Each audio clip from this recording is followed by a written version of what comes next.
En Directo América estamos de vuelta con las noticias que marcan la jornada. Soy Valentina Torres Sánchez y es un gusto acompañarlos. Revisamos los titulares. En Honduras, el candidato presidencial Salvador Nasralla pidió que dejen de robarle votos. Esto luego de que el Consejo Nacional Electoral anunciara que ampliará el plazo para reclamaciones. Nasri Asfura sigue liderando la contienda cuando el escrutinio supera el 88%. Tenemos reporte. Reina la confusión en Benín luego de que un grupo de soldados anunciara en televisión nacional que habían tomado el poder del país. Sin embargo, posteriormente el ministro del Interior aseguró que pese al intento de golpe, las fuerzas leales al presidente Patrice Talon contenían la situación. Notre Dame cumple un año desde su reapertura y en ese periodo se convirtió en el monumento más visitado de Francia por encima de la Torre Eiffel y el Museo del Louvre. 11 millones de personas asistieron a este templo en estos 365 días.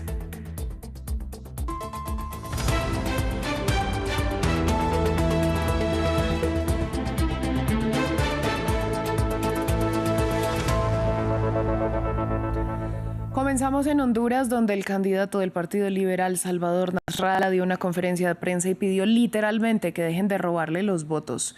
Esto luego de que el Consejo Nacional Electoral anunciara una ampliación del plazo para entregar resultados y para reclamaciones, cuando ya se han escrutado el 88% de las actas. Nasri Asfura, respaldado por Donald Trump y del partido del indultado expresidente Juan Orlando Hernández, lidera el conteo por menos de 20,000 sufragios. Conectamos con Kenia Torres, corresponsal de France 24. Kenia, buen día para usted. Hablemos de en qué va entonces este conteo. ¿Qué tal, Vale? ¿Cómo está? Les saludo exactamente a una semana de la celebración de las elecciones generales en Honduras. Le cuento que la pantalla sigue parada desde el pasado viernes. No ha habido ningún tipo de movimiento, no ha habido actualizaciones y hoy Honduras amaneció con mucha expectativa luego de que ayer en la noche aparecieron nuevamente las integrantes del Consejo Nacional Electoral, pero solo la consejera presidenta y la consejera vocal sigue ausente de estas comparecencias.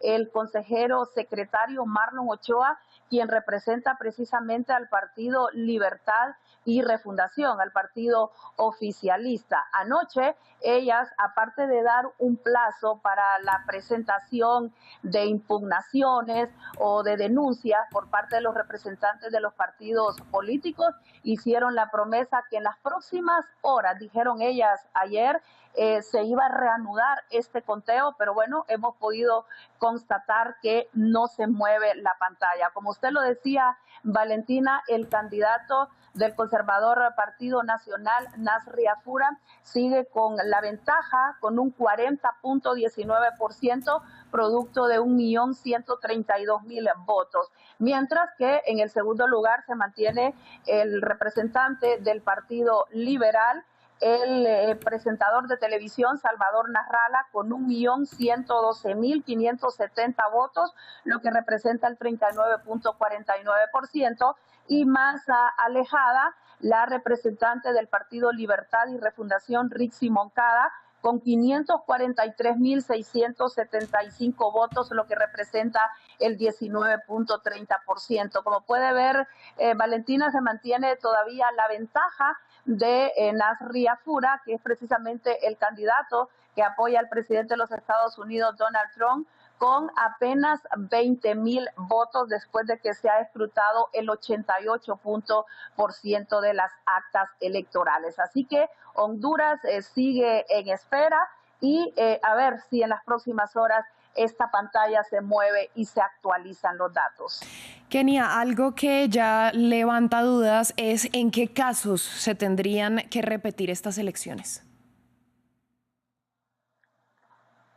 La repetición del proceso electoral sí es algo que está contemplado dentro de la legislación hondureña. Sin embargo, hemos consultado a algunos analistas, nos han confirmado que desde que el país regresó al orden democrático en la época de los 80, nunca se ha tenido que llegar hasta esta alternativa de la repetición de unas elecciones. Porque antes se tiene que ver, por ejemplo, el conteo de las actas, incluso lo que está pidiendo en este momento el presidenciable Salvador Nasrallah, que es el conteo voto por voto. Es algo que primero se tiene que agotar para llegar hasta esa última instancia.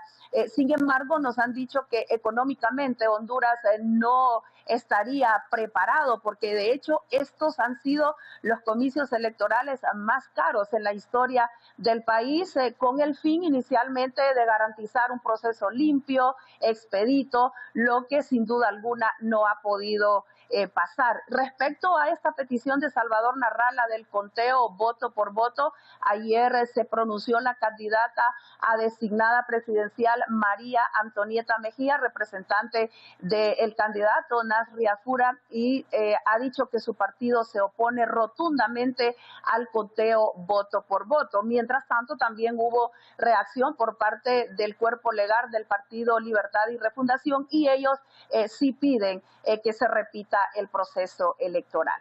Pues Kenia, muchas gracias por esta ampliación. Sin duda estamos muy pendientes de lo que ocurre en Honduras. Nosotros vamos ahora a Benín, donde continúa la confusión, luego de que un grupo de militares asegurara que había tomado el control del país. Los soldados lo anunciaron en televisión nacional y aseguraron que habían destituido al presidente Patrice Talon. No obstante, el ministro del Interior informó que las fuerzas leales a Talon habían controlado la situación. Los hechos se registran solo un mes después del golpe de Estado en Guinea-Bissau, que fue el 9º en África Occidental y Central desde 2020. Béninoises, Béninois, chers compatriotes.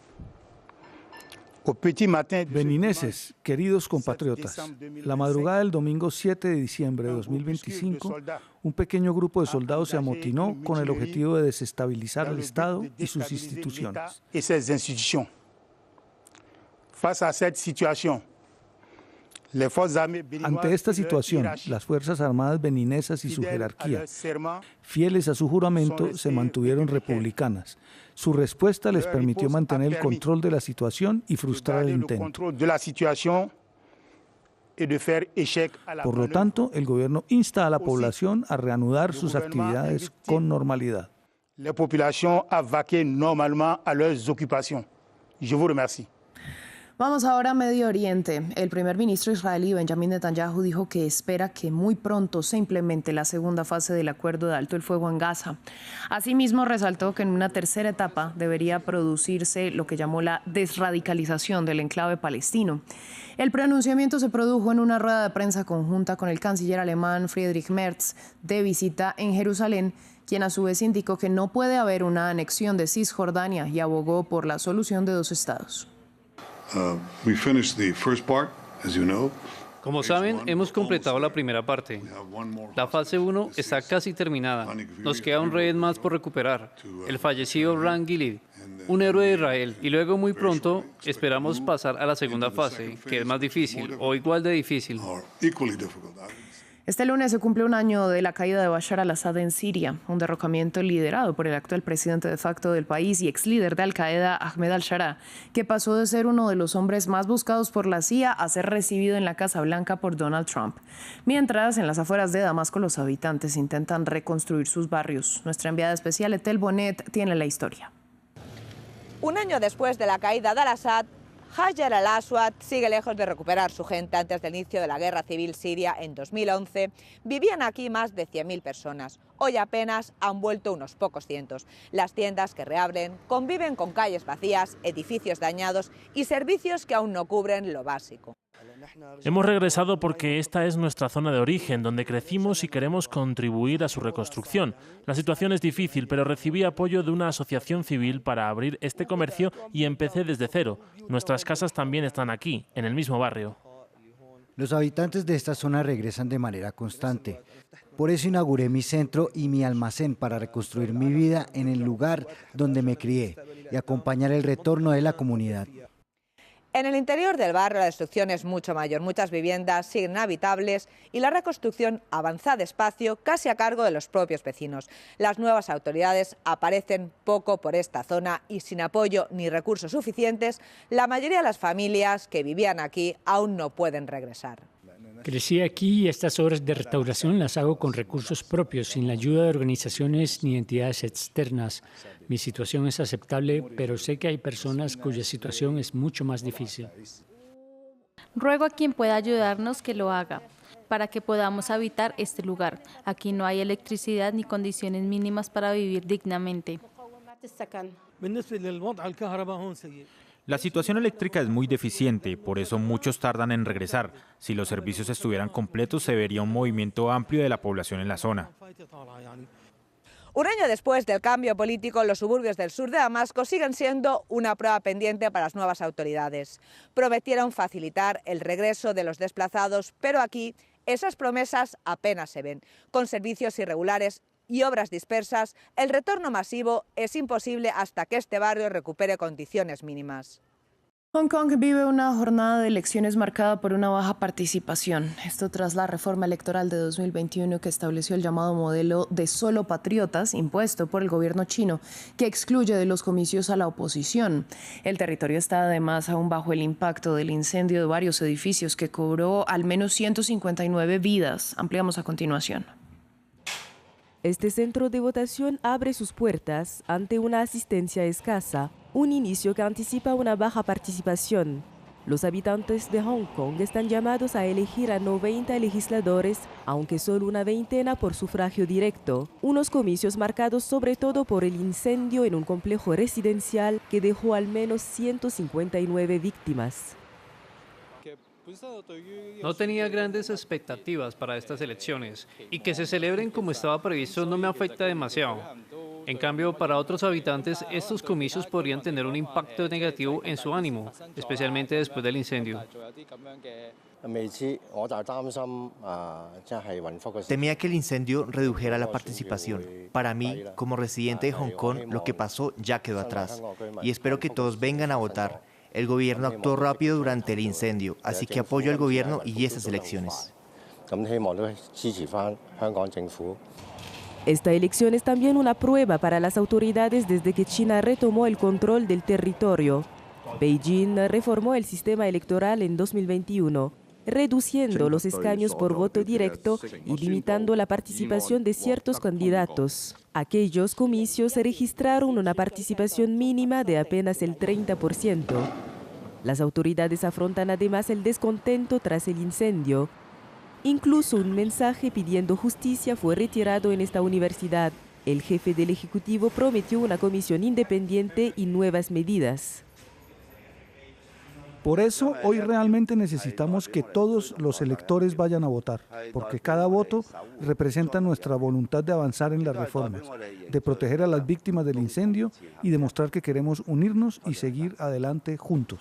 Los principales partidos pro democracia no participan en estos comicios. El Partido Cívico, uno de los más relevantes, fue disuelto en el 2023. Vamos a París. Se cumplió un año desde la reapertura de la Catedral de Notre Dame, que se convirtió en el monumento más visitado de la capital francesa.